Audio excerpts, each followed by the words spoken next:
Attention SS pensioners! Sa Lunes na pension release, second batch. May pagbabago ba? Ating alamin.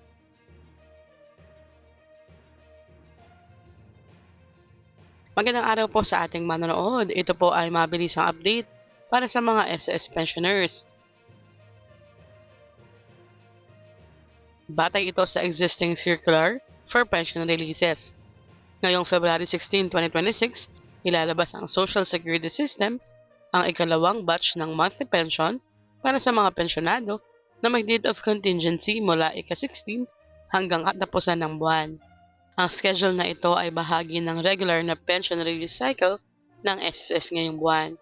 Hindi po nagbago ang petsa dahil ang February 16 ay isang regular working day, kaya inaasahang matatanggap ng mga benepisyaryo ang kanilang pension sa araw na iyon o kahit mas maaga pa, depende sa proseso ng kanilang bangko o electrical disbursement method tulad ng UMED ATM or Pesonet banks.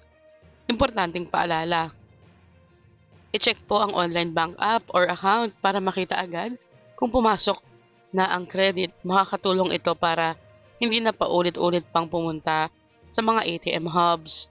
Iba-iba po ang oras kung kailan eksaktong nakikredit ang pensyon sa bank accounts. Minsan mas maaga ito kaysa sa official na date dahil sa fast processing ng bangko. Walang pagbabago po sa amount ng pensyon dahil hindi pa nagpapatupad muli ng pension increase ang Philippine SSS. Huwag maniwala sa mga pasaway na nagpapakalat ng fake news na nagsasabing may dagdag na pensyon sa SSS dahil hindi po yan totoo. Ang nakatakdang pension increase po ay sa September 2026 pa muli. Para sa mga pensioners, handa na ang inyong mga bank at e-wallet accounts. I-monitor ang notification sa February 16 para sa pagpasok ng inyong pensyon.